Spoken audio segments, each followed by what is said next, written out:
Yo.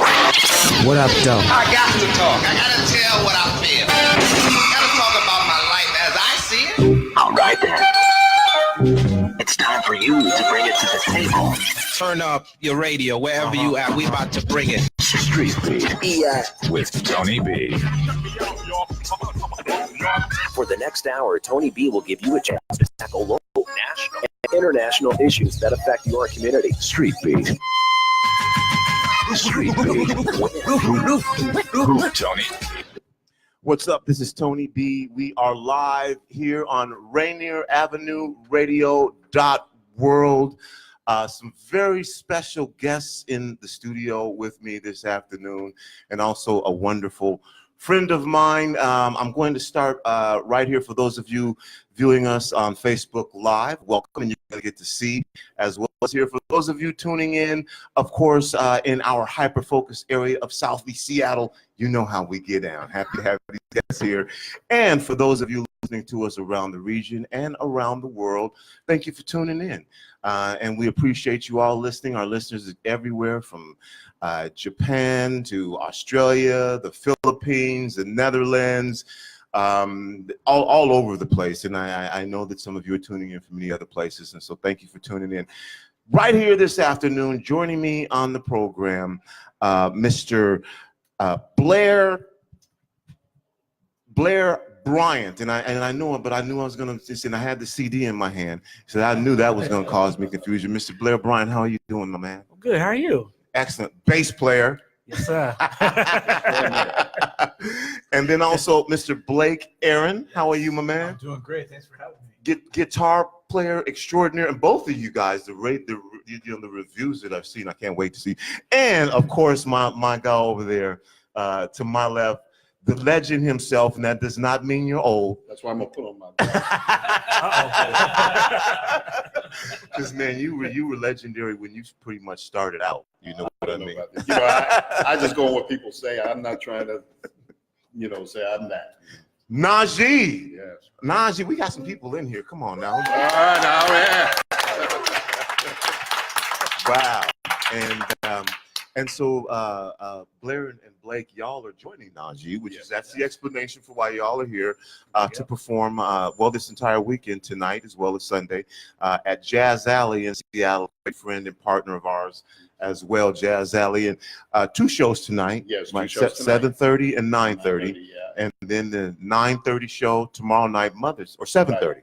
7:30 show tomorrow night, which is Mother's Day. Right. So this is just exciting. Najee, how you doing, my man? I'm doing great, man. I can't complain. Yeah, you're looking great. Oh, you're very kind.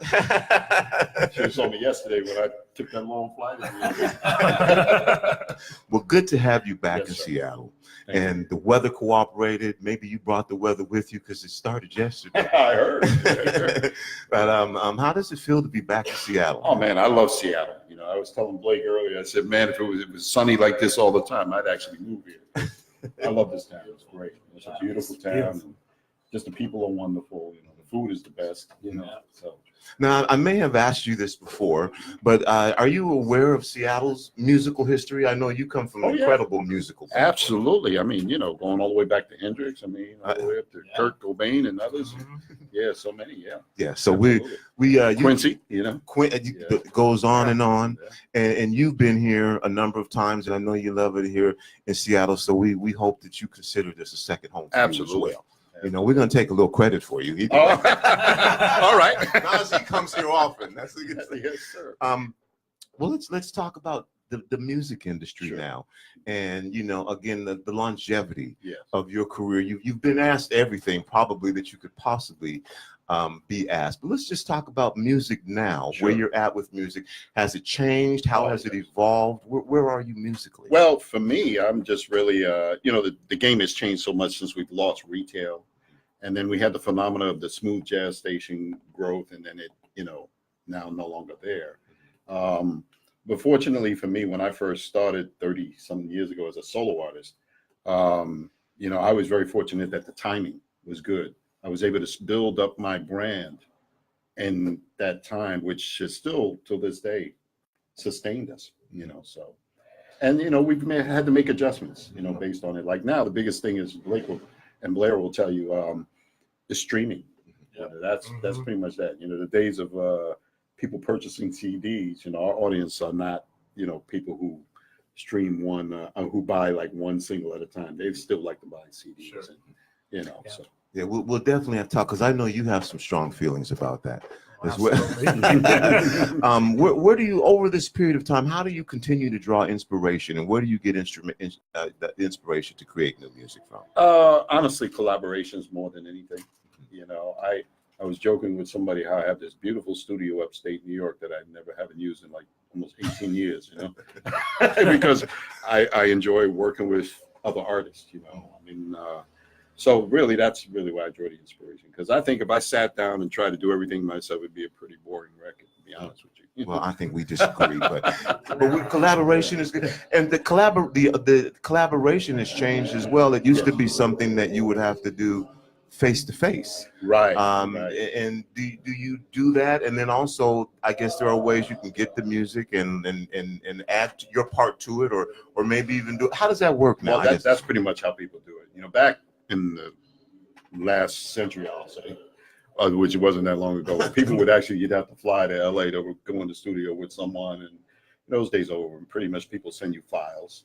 That's the three of us. I've played on Blair's album, I've played on Blake's couple of his records, and he's done the same on mine, and we just send files to each other, So even the superstars. I have this next album I'm doing, I have Kenny Lattimore. I never saw him once. Wow. Put his track down, sent it to me.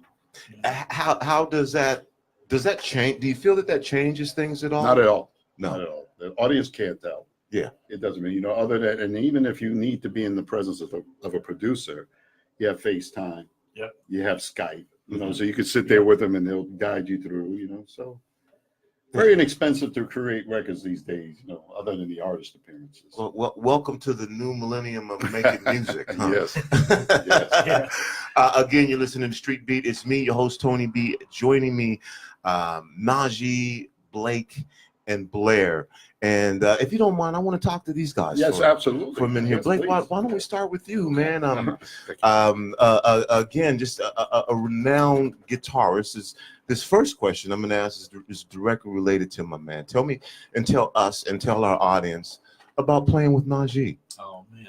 Ever since I had actually had a radio show for a little while, and I think that's where I met you. That's where we first met. That's right. It was on my radio show, and ever since he was on my radio show, I'm sorry, I got to tell a quick story. Oh, sure. No, not at all. This is how cool and regular of a guy that Najee is. He came on my radio show, and then afterwards, he just said, "What are you doing afterwards?" I said, "I don't know. My friend Will Donato is playing up in L.A., and it was about an hour drive." Yeah, something like that. Yep.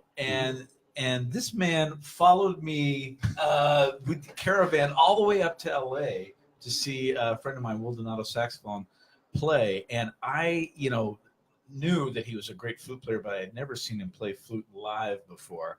And so Will was playing saxophone. So just, as the courteous guy that he is, instead of playing on a saxophone, he thought, well, let me pull out my flute since Will's already playing saxophone. Right. So he was playing flute, and I was just floored. I was absolutely floored.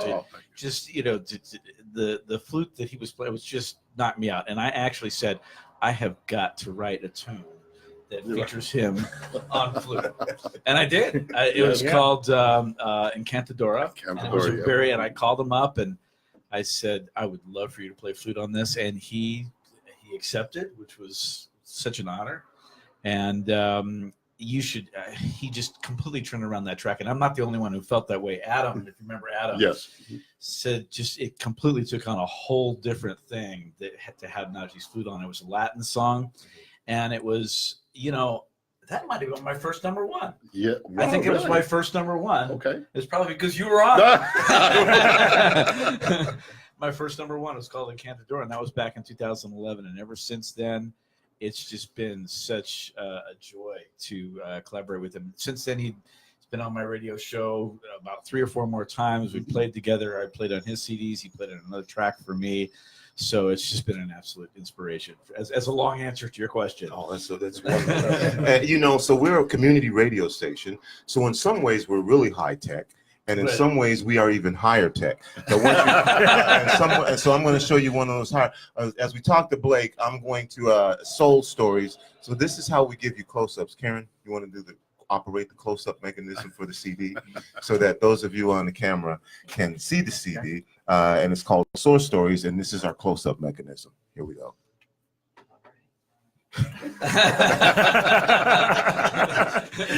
So that is the CD that we are talking about. Thank you. So Soul Stories. Let's talk about the CD. Tell me about it. Where did the inspiration come? Who's on it? And yeah. You know, I have a lot of great musicians on this record. I've actually, that's Najee on the record on 2 cuts, I believe. Am I really? Yeah. Oh. Yeah, because Encantador is on here, and Okay. Solomar is on here as well. So the flute, the flute is on this. Flute is on here, and The then CD. also I believe you played soprano on Yes. Solomar, which Okay. is also on here. Mhm. It's I wanted to musically tell a story, basically musically tell a story about the experiences of my life, the experiences musically, and that's basically what it is. Is each song that was my inspiration is I wanted to tell a story with each song, so it was like I wanted to create the experience for a listener that they were actually kind of watching a movie as they were listening to the CD. Wow, nice, very nice. Yeah. And again, you can Google them. I did, but what does it feel like to have people just call you the guitar player's guitar player? Because if you read the reviews on this man's playing and you watch, you'll see why they say this. But so what is that, man? How does that feel to be called the guitar player's guitar player? I mean, it's so kind. I mean, there's so many amazing guitar players out there, and to be considered in that kind of a group is just immensely flattering. I mean, so many guitar players have been inspirational to me over the years. Pat Metheny, George Benson, and I mean, I could go on forever. Hendrix, as you mentioned, one of my idols. Well, he had a lady crying last night, and I mean, they gave him Apparently so. a big standing ovation last night, and there was one lady that was actually crying. Wow. When he played last night, yeah. Wow. Yeah, it was amazing. Wow. You got to do it again tonight. Yeah. Well, I'll do my best, but that's. I did have a couple of really nice stories. There's one song that written by actually Santana that I do. I actually put on the record and I do live a lot called Europa. And most people refer to that song as Gato Barbieri because he's the one who really made it famous, but not many people know that Santana actually originally did it. So I thought, let me redo kind of a guitar version of Europa.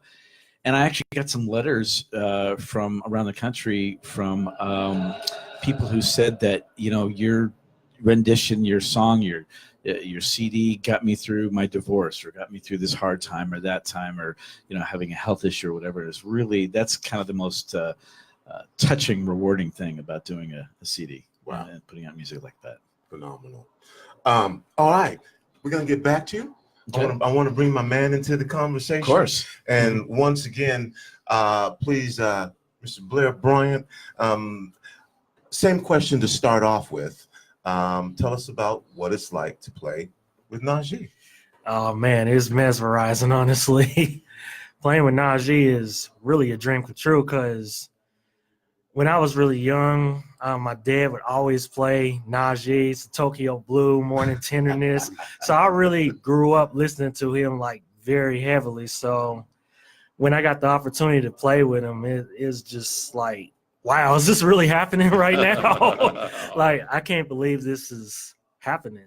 And my good man, Blake, hooked me up with him, which was a blessing come true. All right. Yeah. Okay.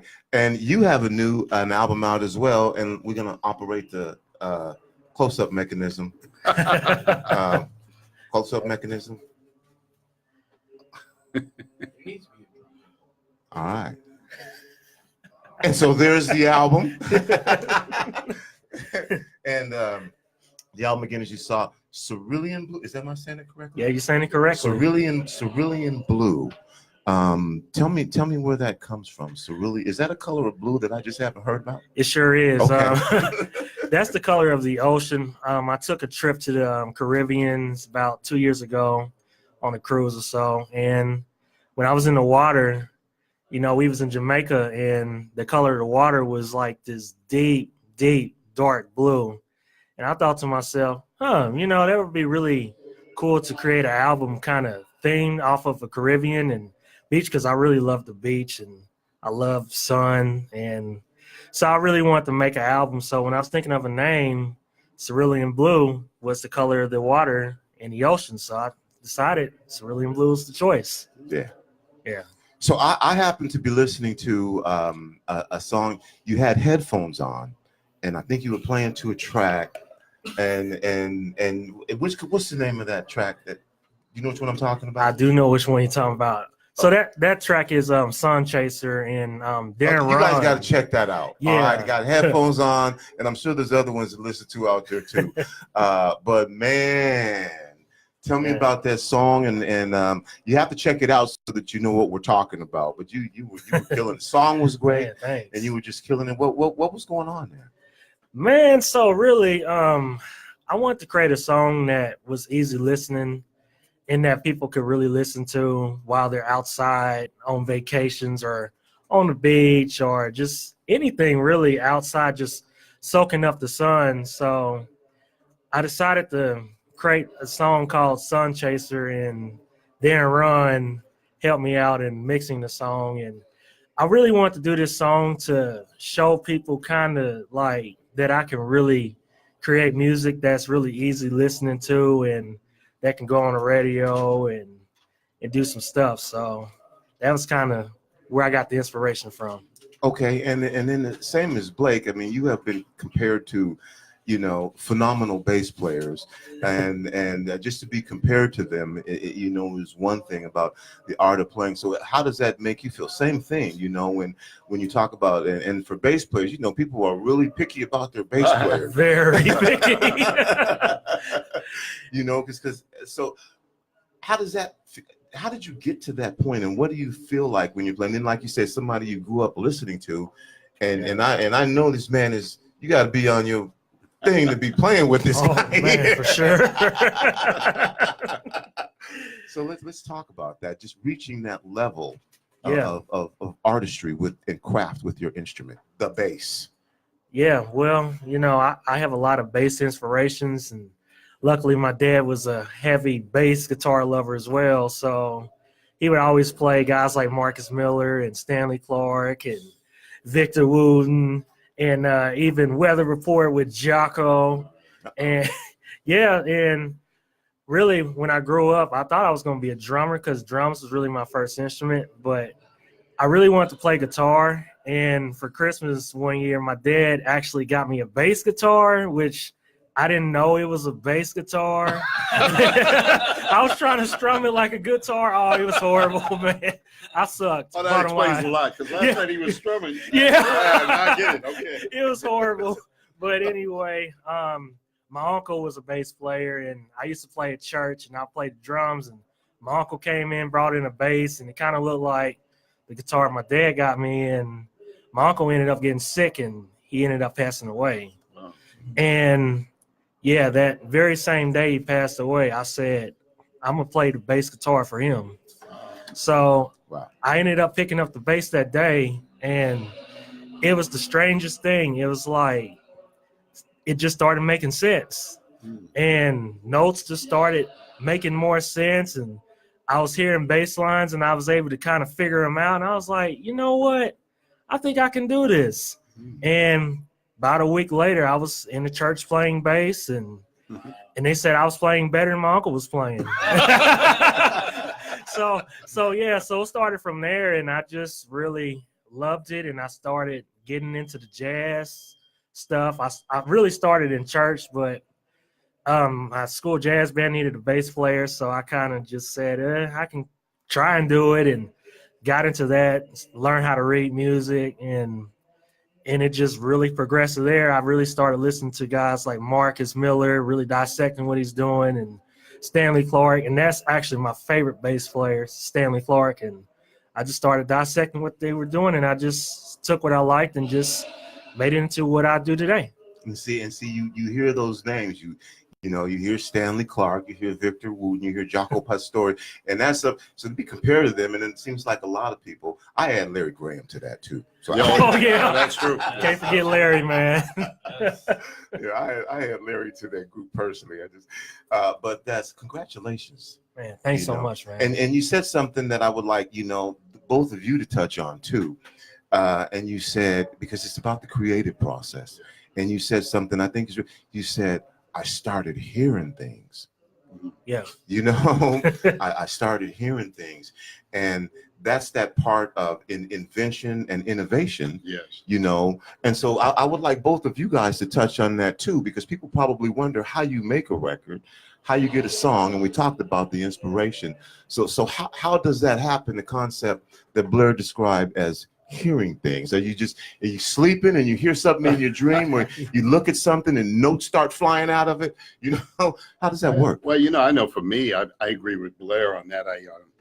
It was internal. As a little kid, I remember the first experience with saxophone. I was in elementary school, and this guy came in and he played Stan Getz' Desinfinato. And I thought he was the guy that recorded the song because I heard it on the radio. I was like, oh, wow, this guy. And that excited me, But I remember as a little kid, I used to bend up the curtain rods. My mother would have these curtain rods. I'd bend them up in the shape of saxophone. I would play to the record she was playing until she just caught me one day and spanked me for bending up the curtain rod. But I would pretend I was a saxophone player, and she would have Miles Davis 4 more. I remember George Coleman. He could play very, very fast. Until this day, I still play fast. Maybe too fast for some records. But they say you play like the person you first heard, and but I think it's really an internal experience. You begin to hear it, it becomes a part of you. So when I finally had the opportunity to play the instrument, like he said, it just made sense to me, because it was here, So Blake, what was that? Same question. Yeah, I mean, very similar to what these guys are saying, and ever since I was a kid, I just felt the guitar, and I think everyone has their own way of hearing as Najee said, the first people are their mentors or their heroes, and I had just this.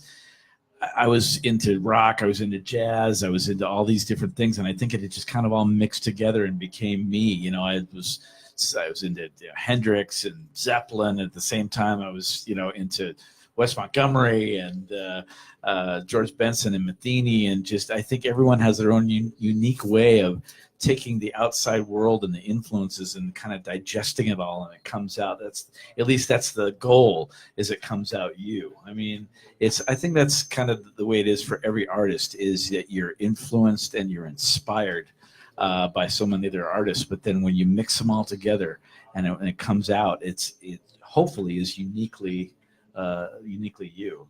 And same thing with writing music. It's like you said, I have dreamed songs before and woken up and, with the iPhone, I've actually just I've probably got 100 ideas that I just sang into my iPhone. I do the same thing, yeah. Same thing. In the shower, you think of driving down the road, it just kind of comes. I've had songs that I've written in 5 minutes. I've had other songs I've written in 5 months. It's just, you just never know how it's going to come out. Najee, did you bring an album for me to? I did. Yes. This is actually. Let's activate our close up. Sure. Yeah. Let's activate our. and this particular poetry in motion. Oh, this. Yeah. I think. Yeah. Okay. Let's see. I told you. Now that's truly a collaborative album. Okay. Yeah, because we have a lot of people. Actually, one of the songs on there were featured Incognito. Thank you, Casey. Group from the UK, which we have a number one single nice out and of smooth. that. I'm sorry. It's okay. I'm just amazed that I'm super high tech. There we go. Go ahead, bro. Yeah, we that was truly a collaborative album because a lot of guest artists are on there. We had a number one song with Incognito. Mm-hmm. I'd been working with Bluey off and on in the UK, and we finally pulled one of the songs that we did together, and I used it on the record. We have Will Downing on there, of course, a song that we wrote for Al Jarreau and Prince as a dedication to them. Who else is on there? Eric Roberson. We had a number 3 R&B song at Sirius XM on Heart and Soul. So that song did very well at R&B radio. And then we have Mesa on it as well. And then we have Blake Aaron. He came in with me on one song, which was really great. So yeah. Oh, and Bobby Lyle. Yeah, great jazz pianist. Yeah, he's funny as well. So. And so I'll ask you the same question. Sure. You've played with so many people. Yes. And collaborated and performed and recorded with so many people. How is it to play with these? Well, it's just like playing with those people. I mean, I was just thinking the bass players, with the exception of Jaco Pastorius, I've had the pleasure of recording or playing with. Jazz Stanley and I have done a record together live at the Greek with Larry Carlton, myself, Billy Cotton, and then Marcus Miller and I, we grew up together. We were kids just coming up in the neighborhood playing in the local bands. Wow. But playing with these gentlemen, I got to be honest. Did you and Marcus go to school together? No, my sister went to school with him. Okay, but we were in the same neighborhood. We grew up in. I thought somebody you went to school with too. Well, in college, I had the pleasure of going with several people. Nelson Rangel. Okay. Regina Carter. Regina Carter we were all classmates together. Okay, well, that must be the story I remember too. You and Marcus just being in the same neighborhood. Yeah, in the same neighborhood. Wow. Yeah, he used to.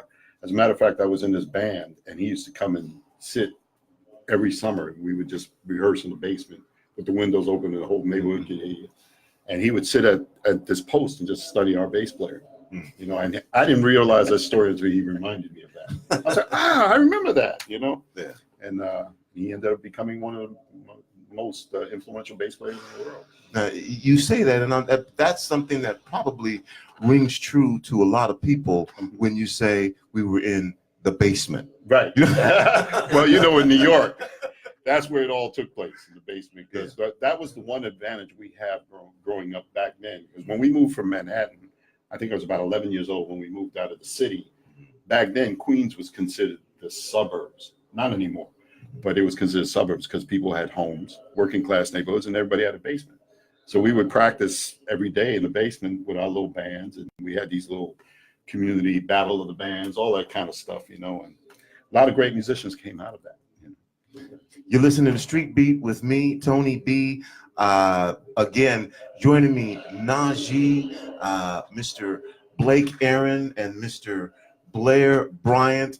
We'll be performing tonight at Jazz Alley, 7:30 at Dimitriou's Jazz Alley, and then again another show at 9:30, and another show tomorrow, Mother's Day, at 7:30. And the album which you saw, I'm not going to activate which our very high-tech system again, but it's Cerulean Blue by Blair Bryant, and then Blake Aaron's Soul Stories, and then Najee's Poetry in Motion. So I want to make sure that folks know where we can get these before I get into this conversation. So the usual suspects. Yes, iTunes and Amazon. Amazon. For those of you who want physical copies of CDs, we recommend Amazon.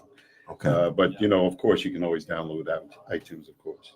So now we were talking about the music industry and the evolution of the music industry and the way that it's changed. And I mentioned, Blair, that you had some very strong feelings about this. If I'm wrong, I'm sure you'll let me know. No, you spot on. Don't set it on fire, man. Don't set it on fire. No. But I agree. So what we're talking about here is essentially the change in. I remember when people used to have to buy your record just like as a piece of art. Yes. Just the same way that they buy a piece of art. Sure. Or of artwork. I'm talking about a painting or a sculptor. Sure. You expect that you should pay for that. Right. But the way the music industry has changed and evolved, and if artists didn't want it to happen, they didn't have to participate. But at the same time, I get it. You're trying to get your stuff out there so people can hear.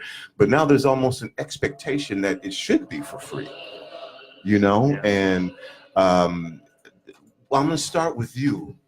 Tell me what you think about the music industry these days, and probably this, the old school method I'm talking about, where you had vinyl, or and then eventually cassettes, and at one point 8 tracks, right? And then that changed to CDs, but it was still a physical product. He probably knows nothing about what you're talking about. See, I remember that, but I've seen it. But it was still a physical product in CD form that you could purchase. So, what is the evolution of the music industry for you that disappoints you so much? Well, or are you disappointed by it? Yeah, I am kind of disappointed by it because I know there was a time, and even I kind of vaguely remember where you had to buy CDs. And Did he say vaguely remember? I vaguely remember it. Yeah, there was a time where I had to buy people's CDs, to support them and get their music. Now, you got Apple Music and you got Spotify, and it's good ideas, but the problem is the artists don't get paid enough for the streams. And I understand, it's a good idea to have music available because everybody can get access to it. But the downside is we don't get paid enough. We might only get like 10 cents for like 100,000 streams. It's something crazy like that. So, my thing is, if they're going to let's back that up for anybody who says, did I mishear or did he misspeak? You said about 10 cents. About 10 cents for 100,000 streams. Yep. Okay. Yeah, it's disappointing. So my thing is, if they're going to do the streams, they need to have a way where artists really get paid for the work, or what they need to do is start charging people for streaming services so they will be able to pay the artists. I want both of you to jump in on this conversation too and tell me your perspectives. Please. Oh, okay. To me, yes, exactly what Blair was saying is a problem, but I think that even a bigger problem is, I think recently there's been a little bit more of a disconnect between the artists and the fans. And I think, and what I mean by that is a personal connection. I remember when I was a kid, and yes, I was a musician, and that makes somewhat of a difference, but even my friends who weren't had a personal connection with the artists that they loved. Even the artists that they didn't like, they knew about them. I mean, I remember listening to rock records, jazz records. I knew every player in the band. I knew all about them. I knew, I could, there was, you'd hear David Sanborn on the radio. You could tell it was Sanborn in 2 notes. Yeah. You could tell it was Miles in 2 notes. You could tell it was Hendrix in 2 notes. The problem now that I think is, in some respects, we've lost our individuality where, I'm a musician and sometimes I can't even tell with some of the newer releases, is that this guy, is that this guy, is that the other, because it's kind of all blended together. And then because, I used to have something that I could always hold in my hands and read about. I loved it. I used to, read about what they recorded and, how they recorded and what players were on there and all that. That was exciting for me, to do that. And now I think that has lost its importance, where, so many people I talk to, they still love the music. The fans are still there. It's not that. It's that there is a kind of a disconnect in the personal connection where it's, oh, I love that song. I don't know who does it, but it's a great tune. I love it. And if we could just, with radio stations like this, so I applaud you for doing this, because exactly what you're doing is bringing the audience closer together with the artists, and that's what you need to keep music going, is that personal connection between the fans and the artist. And Najee, again, not dating you, but you've had the opportunity to see the transition. What are your thoughts? I think there were 2 major things that people don't talk about that helped to change the game. One of the very first ones I remember was Napster. Napster came in and no longer people were paying for music, and the record companies fell behind, not staying ahead of the curve on how to keep the industry going. Now, Napster eventually got bought out and all that went away, but nobody wants to talk about the big elephant in the room, which was iTunes. Steve Jobs, when he came in with iTunes, that totally changed the game, because retail died. As well, back in our time, you would go into a retail store, like Blake was saying, there are people who have built careers, actually could tour on just their names as session players. Yeah. You think about Chuck Rainey, you think about all these great musicians, or Mike Stern, I mean, they're well known in Japan and all these great, places. And because people's credits meant something. Now with iTunes, we don't read credits. We don't know who's on the record, I mean, unless it says featuring so-and-so, So the game has changed, and it's a tremendous heartache because for a lot of young musicians like Blair, you know, when I came up, I was fortunate. I was in the big system. I came up through the Capital EMI system, and you know, we had marketing budgets, we had, you know, videos. I mean, we had it all. I'd been on MTV, Europe and Japan, VH1. You know, back then BET would combine a New Edition video, and then you'd have Najee right after it or whatever. You know, you don't have that anymore. R&B radio is no longer interested in playing what we did. Najee was flexible like that. Yeah. You could do that, and then you'd also have Isley Brothers, and then Najee. Right. And you know, actually, my first Najee fit in with everything. That's true. I mean, I recall my first 4 albums charting on 4 charts at a time. Yeah. They'd be on what was called the jazz contemporary charts, because it wasn't smooth jazz then. Jazz contemporary, then I'd be on R&B, and then I'd be on pop, you know, and then the jazz charts if something happened to break through on that. So, you know, those days are gone. Well, let's get a little further. So if I was to say record store, would you know what I was talking about? A little bit. I do. You do know what I'm talking about. I do know what you're talking the about. record store. Absolutely. One of the things about the record store, about the connection that you were talking about. Yes. I used to work at a record store when I was a kid. Oh, which is, again, okay. it was common at that Sure. time, you know. Right. Is that an artist would come to the record store, and you know, regardless if they play, they would come and you would get to meet them, and then Yes. of course they'd sell a ton of records. Absolutely. I benefited from that greatly. Yeah. That doesn't exist anymore. I mean, you have your used, but it doesn't exist like that anymore to make that connection, to build those things. And so being the case, is that something as an artist that you enjoy doing? You know, because I remember there were times when artists felt like, oh, we got to go do this and we got to go do this, and it was kind of looked at as being laborious to do all these things.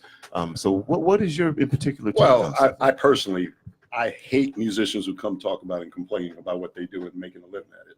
I absolutely hate it. I hate when they say, oh man, I got to go do this. Like, stop talking, okay? To me, to be a musician, to make a living, you know, people always say, listen, man, you know, your life is really hard. You travel a lot. I'm like, trust me, my life is not that hard. You know, I fly first class everywhere I go. You know, I get paid to go to places that people can only imagine. You know, I get to go. I go to Africa. I go all over these countries. What do I got to complain about? You know, I could be in New York City working a job I absolutely hate. You see? So when I hear musicians complaining, I'm like, listen, I had a friend of mine, real brief. We played with Prince together, and he plays guitar. I'm not going to mention his name, but anyway, I ran into him in LAX, and I said, hey man, how you doing? Where you going? He says, oh man, I'm going to London, man. I'm like, oh really? Good. Who you playing with? He said, oh, I'm just doing this Justin Timberlake, man. I'm just tired of it. I said, no, you're not. Just stop talking, man. Justin Timberlake's one of the plays everyone very well, so trust me. And as we said earlier, it's like the one thing I hate is when musicians, but if you pray for something, don't complain when you get it. Right. You know, so Be careful what you ask for. be careful what you pray for, because if you get it, you know, don't complain about it. You know, so my life is not that bad, my friend. Trust me, I'm good.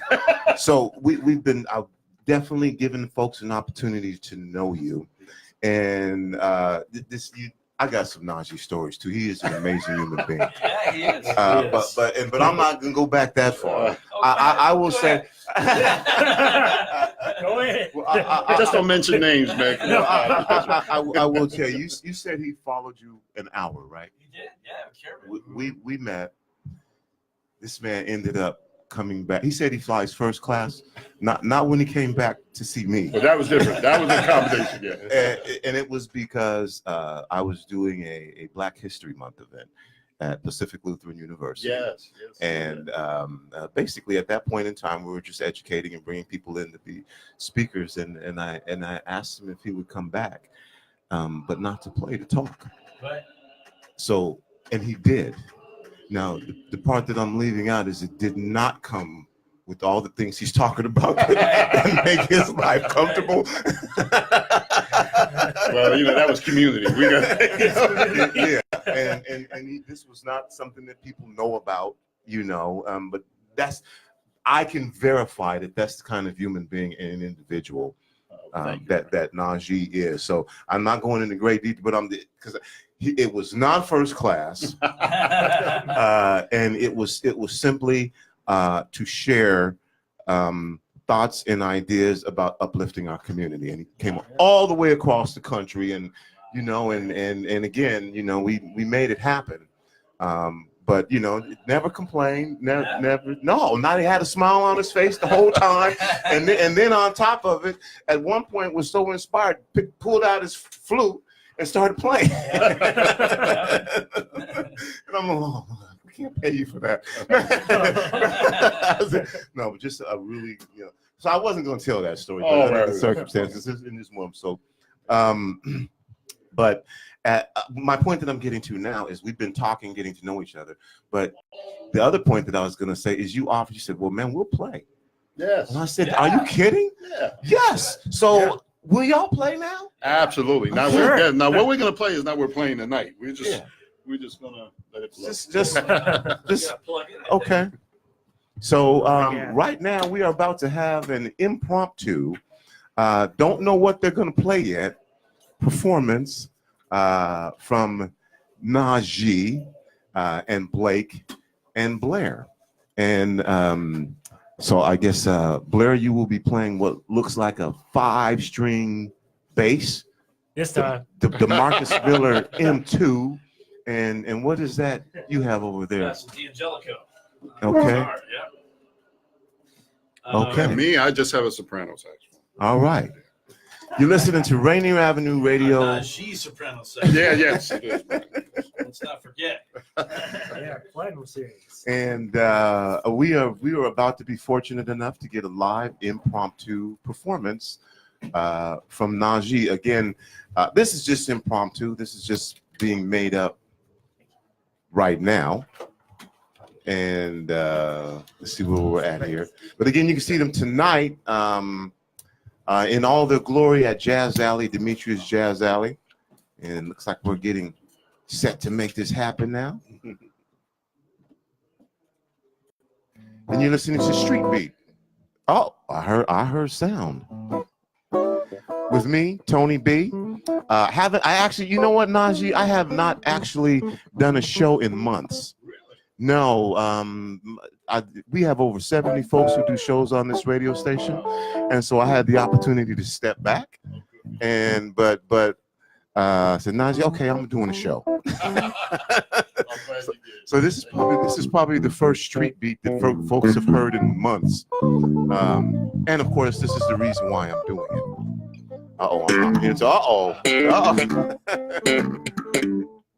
I'm hearing the bass. I'm looking at Evan now, and Evan, I'm gonna give a shout out to Evan and Mob Studios. And Evan and I have a story too. I'm not gonna tell that one right now, but Evan is an awfully cool dude.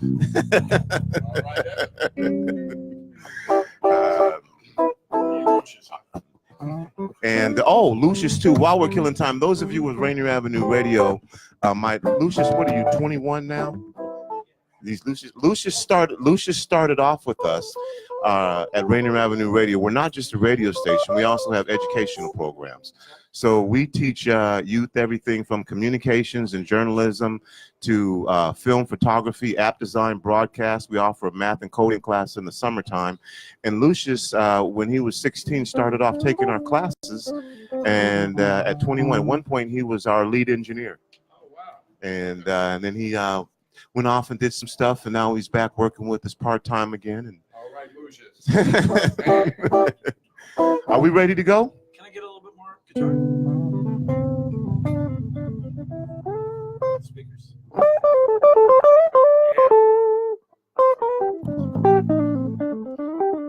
Yes, and so and when I say Lucius was our head engineer, he just was an amazing technique, and so he used to. I shouldn't say that, but he used to figure out how to get all the programs we'd have to pay for and get them for free.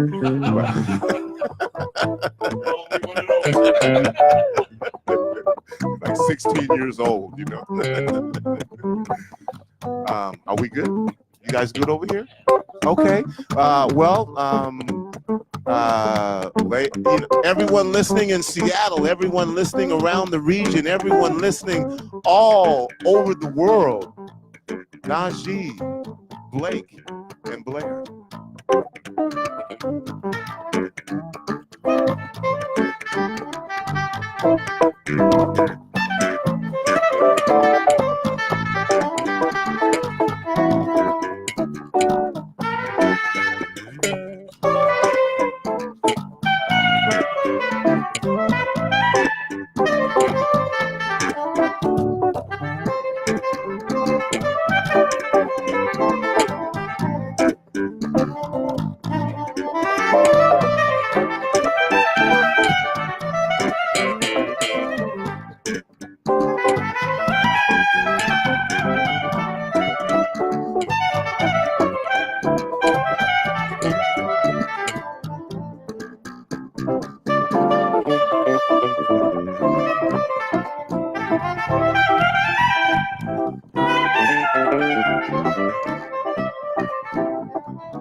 the drummer.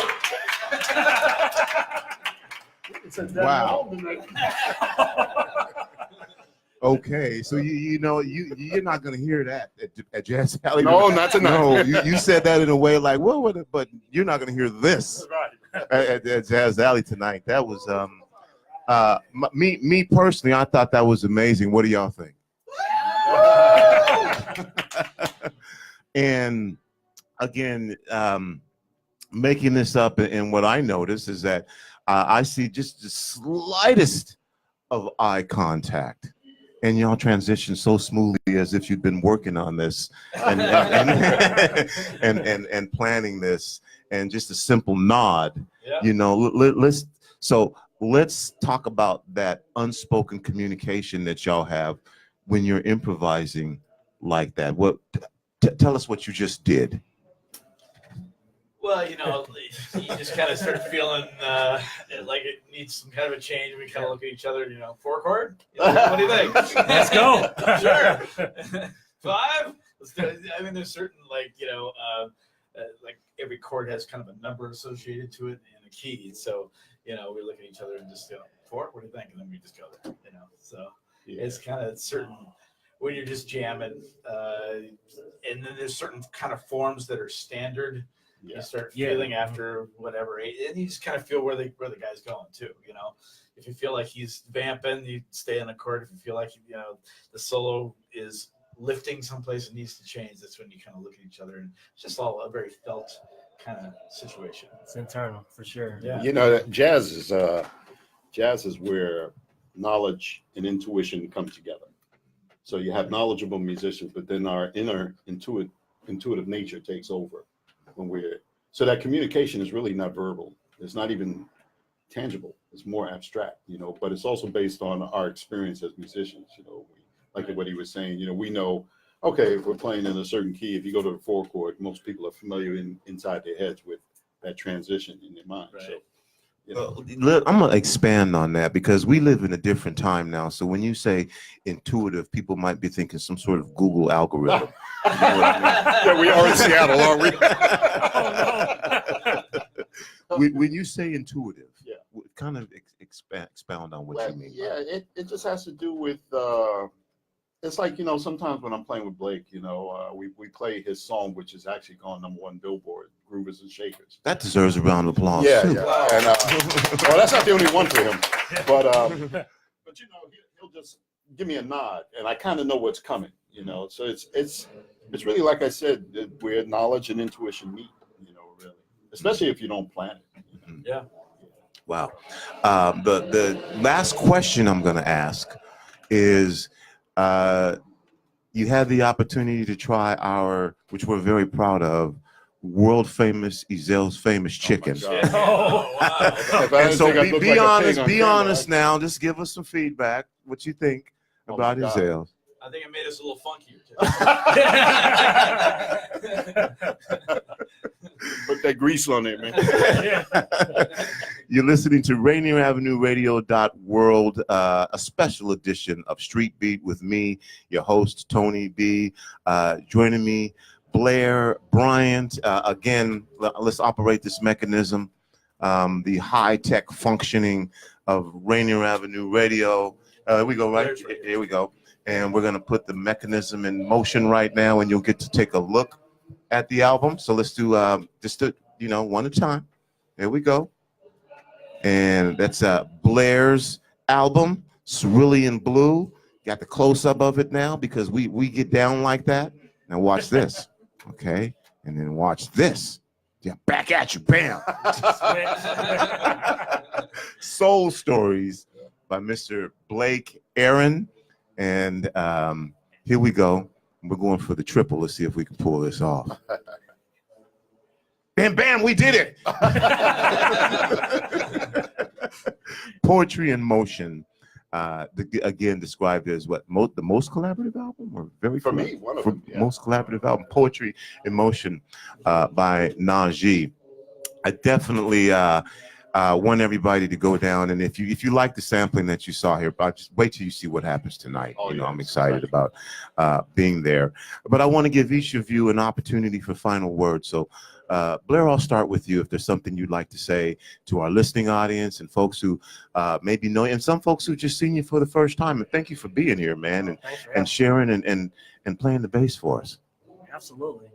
Yeah, I just want to say thank you guys for the people that has been supporting me in my music, and for you newcomers, feel free to check me out. I'm on iTunes, Amazon, CD Baby, everywhere. So yeah, just give me a listen and let me know what you think. All right, my man. And Blake, thank you again for coming as well. Oh man, my pleasure. Thank you. It really, it's unusual that you have radio shows like this that are about bringing the artist closer to the fans. So I thank you for that, and I applaud you for that, and I really appreciate that, because I think that what we as musicians and artists have to remember, that if it wasn't for the music lovers and the fans and our friends, that there would be no us. There would be no reason to make music. There would be no artists. So we are completely grateful and thankful to radio stations and all the fans and our friends and listeners out there. So that's what we're all about.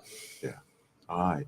And my man, Najee, I just love bigging you up, bro. I'm going to give you a chance. I'm going to give you a chance for final words here.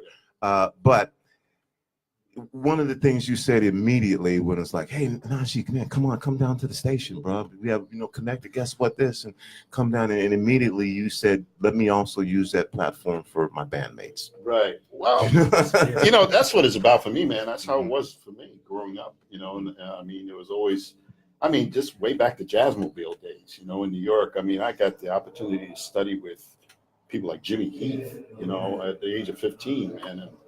And they were just generous musicians with knowledge, and just, they always seemed to cooperate with each other, and that always carried that with me, just the way they treat me. When I was with Chaka Khan, when I as soon as I quit college, she just hired me. Now she just had this big band with Michael Brecker, David Samuel, all these big names, Ernie Watts.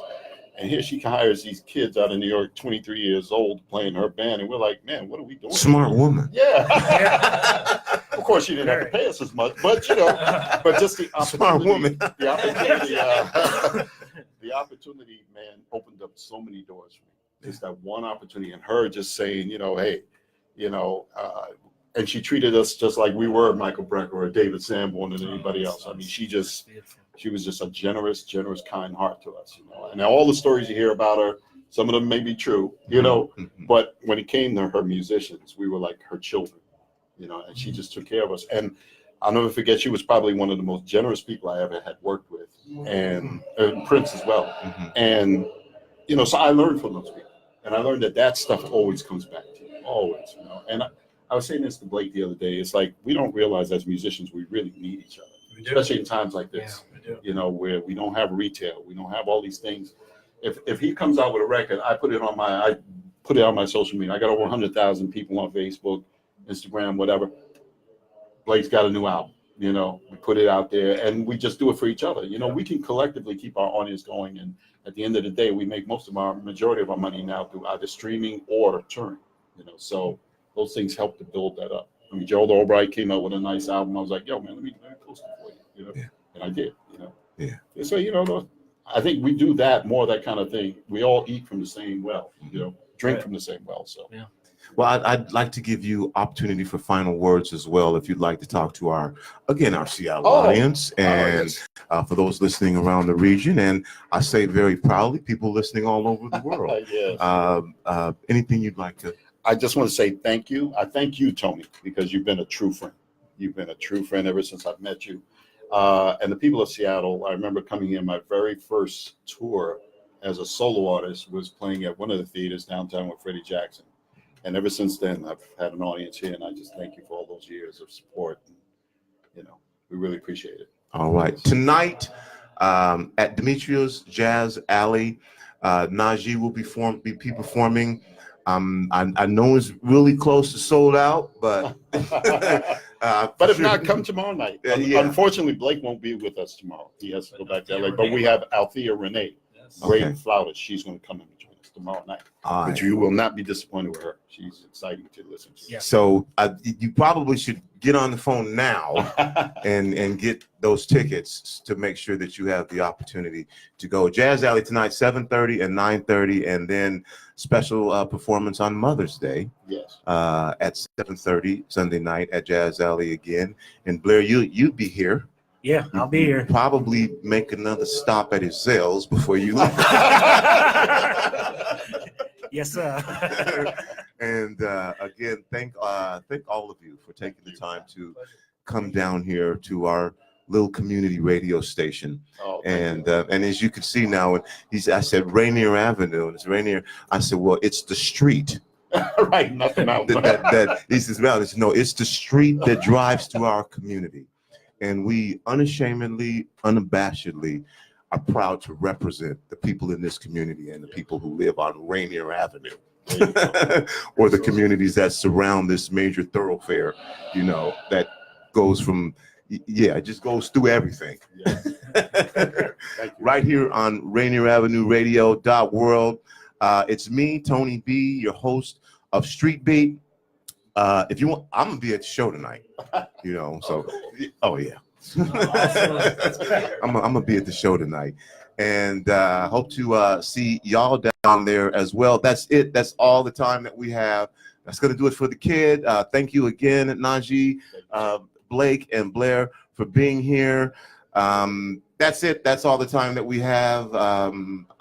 Until we talk again, please remember this: whether you believe you can or whether you believe you can't, you're probably right. All right, we're out. Peace. All right.